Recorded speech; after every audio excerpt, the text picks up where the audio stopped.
Hi friends, இன்றைக்கி ரொம்பவே ஒரு சூப்பரான ஸ்நாக்ஸ் ரெசிபி பார்க்க போகிறோம். இது நீங்கள் ஸ்நாக்ஸாகவும் சாப்பிட்லாம், இல்லை ஒரு பிரேக்ஃபாஸ்ட்டாகவும் சாப்பிட்லாம். இந்த மாதிரி நீங்கள் கிட்ஸுக்கு செஞ்சு கொடுத்தீங்கன்னா ரொம்பவே விரும்பி சாப்பிடுவாங்க. கொஞ்சம் டிஃப்ரெண்ட்டான ரெசிபி. வாங்க எப்படி செய்கிறதுன்னு வீடியோக்குள்ளே போய் பார்க்கலாம். ஃபஸ்ட்டு இந்த ரெசிபி செய்கிறதுக்கு முன்னாடி நம்ம இதுக்கு தேவையான குருமா நம்ம ரெடி பண்ணிக்கலாம். அதுக்கு ஒரு பேனில் ஒரு 1 டேபிள் ஸ்பூன் ஆயில் ஊற்றிருக்கேன். அதில் ஒரு 1 டீஸ்பூனுக்கு சோம்பு போட்டிருக்கேன். இது கூடவே பட்டை, லவங்கம், ஏலக்காய், கல்பாசி எல்லாம் சேர்த்துக்கிறேன். இப்போது இது பொரிஞ்சதுக்கப்புறம் நான் இதில் ஒரு 2 மீடியம் சைஸ் வெங்காயத்தை நல்லா ஒரு பொடி பொடியாக கட் பண்ணி சேர்த்துருக்கேன். இப்போ வெங்காயம் ஓரளவுக்கு வதங்கினதுக்கப்புறம் இதில் நான் கொஞ்சமாக கருவேப்பிலையும் ஒரு 2 பச்சை மிளகாவை கீறிட்டு சேர்த்துருக்கேன். அதையும் சேர்த்துக்கிறேன். இப்போ இதையும் ஒரு முறை நல்லா நீங்கள் வதக்கி விட்டுக்கோங்க. இப்போது இந்த ஸ்டேஜில் நான் இன்றைக்கி ஒரு 1 டேபிள் ஸ்பூனுக்கு இஞ்சி பூண்டு பேஸ்ட்டு சேர்த்துக்கிறேன். நீங்கள் வெங்காயம் இஞ்சி பூண்டு பேஸ்ட்டெல்லாம் சேர்த்துட்டிங்கன்னா உங்களுக்கு அடி பிடிக்காமல், பேனில் அடி பிடிக்காமல் இருக்கிறதுக்காக கொஞ்சமாக நீங்கள் உப்பு சேர்த்திங்கன்னா அடி பிடிக்காது, உங்களுக்கு ஈவனாக குக் ஆகும். இப்போது உங்களுக்கு இஞ்சி பூண்டு பேஸ்ட்டோட ராஸ்மல் போனதுக்கப்புறம் இதில் நான் கொஞ்சமாக கொத்தமல்லியும் புதினாவும் வச்சுருக்கேன். அதையும் சேர்த்து ஒரு முறை நான் வதக்கி விட்டுக்கிறேன். நீங்கள் புதினா அதிகமாக சேர்த்திங்கன்னா நல்லா கிரேவி நல்லா வாசமாக இருக்கும். அதனால் புதினாவை கொஞ்சம் அதிகமாக சேர்த்துக்கோங்க. இப்போது அதோட பச்சை ஸ்மெல்லாம் போகிற வரைக்கும் கொஞ்சம் நேரம் வதக்கி விட்டுக்கோங்க.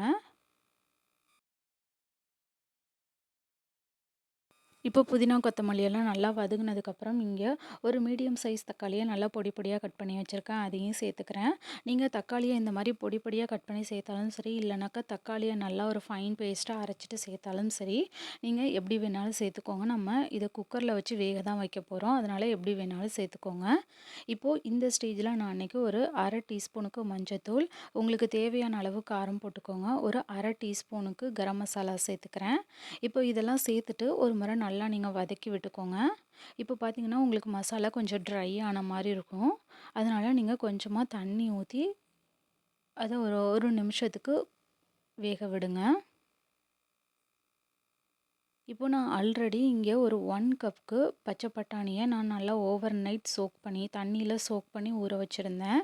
இப்போ இதை தண்ணியெல்லாம் வடிகட்டிட்டு இப்போ இந்த மசாலாவோட சேர்த்துக்க போகிறேன்.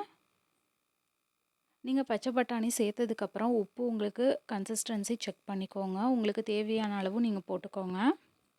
இப்போ இது ஒரு முறை நல்லா நான் மிக்ஸ் பண்ணி விட்டுட்டேன். இப்போது இந்த ஸ்டேஜில் நான் அன்றைக்கி ஒரு 5 முந்திரியும் கொஞ்சமாக கசகசாவும் ஒரு அரை மணி நேரம் நான் தண்ணியில் ஊற வச்சுருக்கேன். இப்போது இதை மிக்சியில் நல்ல ஒரு ஃபைன் பேஸ்ட்டாக அரைச்சி எடுத்துகிட்டு வர போகிறேன். நான் ஏன் முந்திரியும் கசகசாவும் சேர்க்குறேன்னா உங்களுக்கு நல்ல ஒரு ரிச் லுக் கொடுக்கும். அந்த டிஷ்ஷுக்கு நல்லா திக்காக இருக்கும். நீங்கள் தேங்காய் சேர்க்க வேண்டியதில்லை, இதை மட்டும் சேர்த்தா போதும். நல்லாவே திக்காக இருக்கும், சாப்பிட்றதுக்கும் நல்லாயிருக்கும். அதனால தான் நான் சேர்த்துருக்கேன். இப்போ நீங்கள் தேவையான அளவு தண்ணி ஊற்றிட்டு உங்களுக்கு கிரேவியோட கன்சிஸ்டன்சி எந்த அளவுக்கு வேணுமோ அந்த அளவுக்கு நீங்கள் மிக்ஸ் பண்ணிக்கோங்க தண்ணி ஊற்றி. இப்போ நான் தண்ணி ஊற்றி மிக்ஸ் பண்ணிவிட்டேன். இந்த ஸ்டேஜில் ஒரு முறை உப்பு செக் பண்ணிக்கோங்க. இப்போ லிட் வச்சு க்ளோஸ் பண்ணிவிட்டு ஒரு 2லேருந்து ஒரு 3 விசில் வரைக்கும் விடுங்க. அப்போ தான் உங்களுக்கு பச்சை பட்டாணி நல்லா வெந்து வரும்.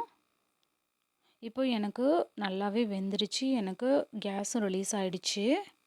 இப்போ நான் ஓப்பன் பண்ணி காட்டுறேன். எனக்கு நல்லாவே வெந்து வந்திருக்கு. கண்டிப்பாக கிரேவி வந்து ரொம்பவும் திக்காக இருக்கக்கூடாது. அதனால் ஓரளவுக்கு மீடியமாக வச்சுக்கோங்க. இப்போ இது ஒரு ஓரமாக நம்ம வச்சிடலாம். இப்போ நான் ஒரு பவுல் எடுத்துக்கிறேன். அதில் ஒரு 2 கப்புக்கு நான் மைதா எடுத்துக்கிறேன். இப்போ நம்ம சேர்த்துருக்க அளவுக்கு தேவையான அளவு உப்பு சேர்த்துட்டு நல்லாவே நீங்கள் பிசைஞ்சுக்கோங்க. நீங்கள் பரோட்டாவுக்கு பிசையும் போது எப்படி பிசைவீங்களோ அதே மாதிரி கன்சிஸ்டன்சிலாம் நல்லாவே பிசைஞ்சு எடுத்துக்கோங்க. இப்போ நான் கொஞ்சம் கொஞ்சமாக தண்ணி ஊற்றி பிசைய போகிறேன்.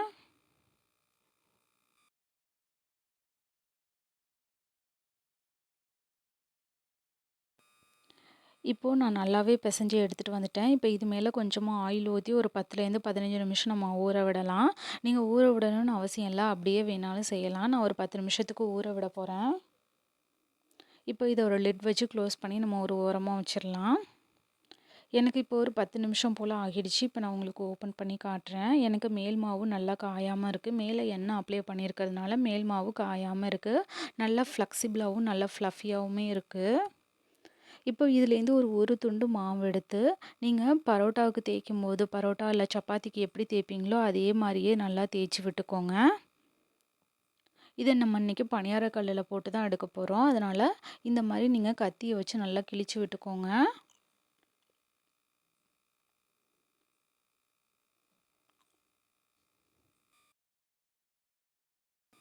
இப்போ இந்த மாவெல்லாம் இந்த மாதிரி ஒன்று சேர்த்துக்கிறேன். இந்த மாதிரி உங்களுக்கு ஒரு ஷேப்பில் கிடைக்கும். இதுலேருந்து சின்ன சின்ன உருண்டைகளாக நீங்கள் ரெடி பண்ணிக்கோங்க. நம்ம இன்றைக்கி பணியார கல்லில் போட போகிறோம். அதனால் அதுக்கேற்ற ஷேப்பில் நீங்கள் இந்த மாதிரி உருட்டிக்கோங்க.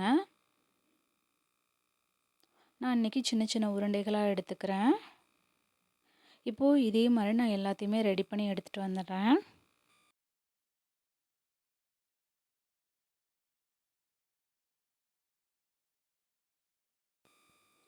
இப்போது இதே மாதிரி நான் எல்லாத்தையுமே ரெடி பண்ணி எடுத்துகிட்டு வந்துட்டேன். அவ்வளோதான். இப்போ நம்ம பணியாரக்கல்லை சூடு பண்ணி அதில் எண்ணெய் ஊற்றிட்டு நம்ம இப்போ இது எல்லாத்தையும் நம்ம பொரித்து எடுக்க போகிறோம். யூஸ்வலாக நம்ம தோசைக்கல்லில் போட்டு நம்ம பரோட்டாவாக சுட்டு எடுப்போம். ஆனால் இன்றைக்கி கொஞ்சம் வித்தியாசமாக இந்த மாதிரி சின்ன சின்ன பீசஸாக போட்டு நான் எடுக்க போகிறேன். இந்த மாதிரி நம்ம எண்ணெயில் போட்டு எடுக்கும்போது உள்ளே உள்ள மாவும் நல்லா வெந்துடும், பொரிஞ்சு வந்துடும். உங்களுக்கு நல்லா கிறிஸ்பியாக இருக்கும் மேலே உள்ள லேயரு. இப்போ நான் எல்லாத்தையுமே பணியாரக்கல்லில் போட்டுட்டேன். இப்போ உங்களுக்கு ஒரு சைடு கோல்டன் ப்ரௌன் கலர் ஆகியிருக்கும். அதனால் இன்னொரு சைடு திருப்பி விட்டுக்கோங்க. அவ்வளோதான், எனக்கு எல்லா சைடுமே ஈவனாக குக் ஆகிடுச்சு. ஒரு சூப்பரான பணியாரக்கல் பரோட்டா ரெடி ஆகிடுச்சு. இப்போது நம்ம ரெடி பண்ணி வச்சுருக்க அந்த பரோட்டாவெல்லாம் நீங்கள் இந்த மாதிரி ஒரு பவுலில் போட்டுக்கோங்க. இப்போ நம்ம ரெடி பண்ணி வச்சுருக்க குருமாவையும் இப்போ இந்த இது மேலே ஊற்றிக்கலாம் நம்ம. இப்போ இது மேலே நான் நல்லா பொடி பொடியாக கட் பண்ணி வச்சுருக்க வெங்காயம் கொஞ்சம் வச்சுருக்கேன், அதையும் தூவிக்கிறேன். இப்போ நான் நறுக்கி வச்சுருக்க கொத்தமல்லியும் சேர்த்துக்கிறேன். அவ்வளோதான், ஒரு சூப்பரான சிம்பிளான ஒரு பிரேக்ஃபாஸ்ட் ரெடி ஆகிடுச்சு. இது நீங்கள் ஒரு ஸ்நாக்ஸாக கூட குழந்தைங்களுக்கு கொடுக்கலாம். இந்த மாதிரி செஞ்சு கொடுத்தீங்கன்னா குழந்தைங்களாம் நல்லா விரும்பி சாப்பிடுவாங்க.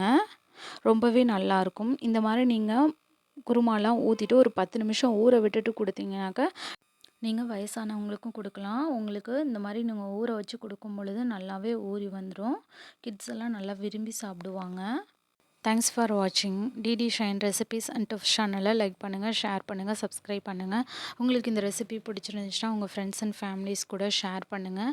நாளைக்கு திரும்பவும் இதே மாதிரியான ஒரு புதிய ரெசிபியோடு உங்களை பார்க்குறேன். பாய்.